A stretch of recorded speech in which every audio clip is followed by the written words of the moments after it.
Hello everyone and welcome to our track guide for this week. This week we're at the Indianapolis road course.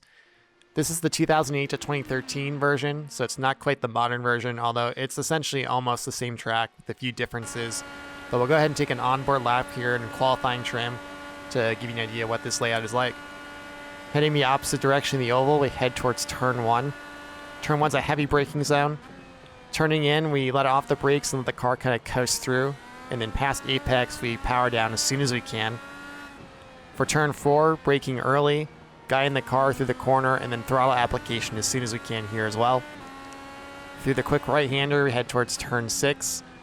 Keep it to the far left as you can without riding the curbs, and then keep it left here for turn 7, turning on to Holman Boulevard.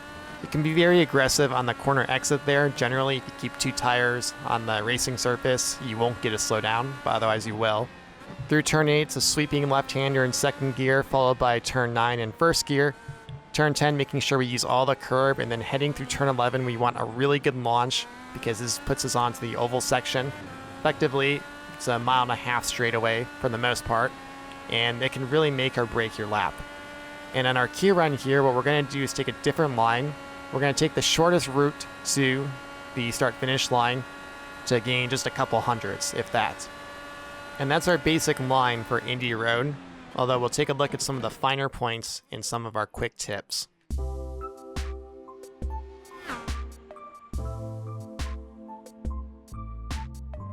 Compared to the new configuration, this version is a classical roval, so there's not much to be said about turns 11, 12, or 13. It's effectively one long straightaway. However, the infield can present itself as a challenge. It mainly features slow-speed technical corners that require patience on throttle and precise brake application. It will be difficult but not impossible to pass in the infield, so the key to success is to limit driving mistakes in the infield, especially in Sector 3 onto the oval. So to limit our mistakes, we do not want to overdrive our car. This is important for a few reasons. First, this will help limit our tire wear, and secondly, it's very easy to lose time by overdriving the car. As you can see in this example in Sector 1, I'm really overdriving the car and I'm applying throttle way too early here. I get in the grass and I spin. By driving beyond the car's limits, you're more likely to make mistakes like this. It's also better to underdrive the car in the infield and log consistent lap times versus sliding the car and pushing to find time. In this example of underdriving, I'm rolling out of the brakes, rolling into the throttle, knowing when I can properly apex the corner, and I also try to keep my wheel inputs as smooth as possible. Whereas the previous example, my wheel was all over the place. For a roval, the last portion of the infield section is going to be the most important part of the track. We want to carry speed and momentum to hit our maximum speed at start-finish for either quali or race. This won't be possible if I'm severely overdriving the sector, as you saw there when I missed the apexes of turn 8 and 9, and then have inconsistent throttle application out of turn 11.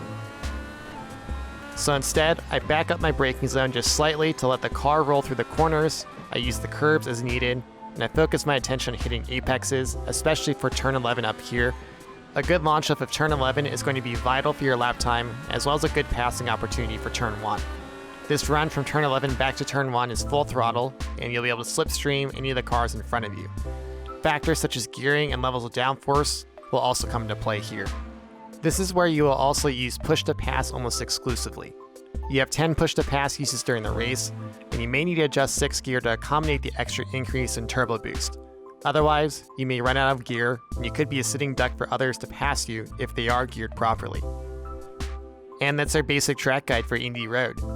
If you'd like to read more information about Indy Road this week in the IndyCar Open series on iRacing, check below in the description for more resources, including a link to the weekly forum thread on iRacing, as well as an invite link to the iRacing Indycar community Discord.